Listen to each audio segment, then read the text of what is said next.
Hello mga tiyay, welcome back to my channel. Guys, for today's video, meron akong i-share sa inyo dahil nga sobrang napabilib ako ng product na to. Yes, eto lang naman yung nagbigay ng solusyon sa sobrang dry na hair ko dyan, guys. Kung makikita nyo, frizzy talaga siya and parang ang dry niyang tingnan. Kasi nga, sobrang kotang-kota na ako sa hair color ngayon, mga tiyay. And palagi akong gumagamit ng 12% na volume na oxidizer kung kaya't ganyan yung itsura. Nakaka-dry talaga yon. But now, mga tiyay, no need to worry na kasi nakakatulong talaga. Sobrang laki ng tulong ng product na to na i-share ko sa inyo ngayon. This is from Avon Naturals. They are Ayurvedic hair oil, guys, and this has 8 marvelous hair benefits. Sabi din dito, guys, na nourishing at moisturizing daw.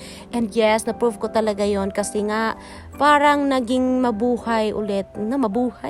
Parang nabigyan ng buhay yung aking buhok, guys. Kaya minintain ko talaga siya ngayon kasi parang na-satisfy talaga ako sa result niya. And kailangan mo lang siyang ibabad pala, guys, sa buhok. Pwede sa gabi, overnight, and then pagka umaga, tsaka ka maliligo. Magsha-shampoo ka ng hair, and then i-apply mo yung favorite na conditioner mo, guys. So, ayan, binababad ko na siya sa aking buhok and tinali ko lang yung hair ko, guys. Sobrang konti lang yung nagamit ko. Ganun siya katipid, mga tiyay. So, ang ginawa ko that time, guys, is binabad ko lang siya for 1 hour. And ayan, this time, binabanlawan ko na siya. And nag-shampoo na itong si tiyay, guys. Zoom in muna tayo, guys, ha? Para walang sabit. Nakikita nyo yan? Yung yung nalaya na ba? Yung halaman nalaya na. So ayan, binabanlawan ko na siya, guys. Nasa CR ako this time. And first shampoo mo, hindi talaga siya diretsong bubula. Pangalawang shampoo, tsaka na siya bubula.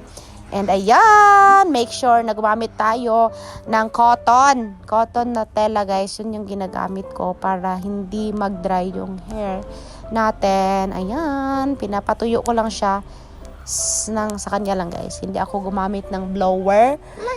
And tignan natin. Ayan, haplos-haplos lang pag may time. Hand comb lang, mga tiyay. Guys, tuyo na siya. Ganyan siya kung matuyo, guys. O, compare nyo kanina. Sobrang bagsak na bagsak. Hindi ko to binlower, mga tiyay, ha. Paano ba to gamitin? Okay, at night, apply and keep it overnight. Then rinse off with shampoo the next day. Also, can be used as before taking shower. Apply on hair and keep it for at least 1 hour. Then rinse off with shampoo. Use after shower. Pwede. Use a small amount as a hair styling product, mga tiyay. Nagulat talaga ako sa product na to kasi pagbasa ko ng mga ingredients niya, lahat ng makikita mo, lahat is oil content talaga, guys. Pero namangha ako kasi after kong i-wash or i-shampoo, wala ka talagang mafe-feel na oiliness sa kanya. Lahat ng oil is maririnse off ng shampoo and conditioner, mga tiyay. Pero tignan mo naman yung iniwan niyang result sa buhok natin, mga tiyay. Look at that. Sobrang shiny. Wala talaga tong halong lokohan, guys, ha. Hindi ko siya pinlansya or binlower. Ganyan talaga yung naging result niya sa buhok ko each time na ginagamit ko siya. So, ayan na po ang ating final result. Naging makintab, bagsak na bagsak at straight yung buhok ko, mga tiyay. Sobrang legit at underrated ng product na to. So, get it now!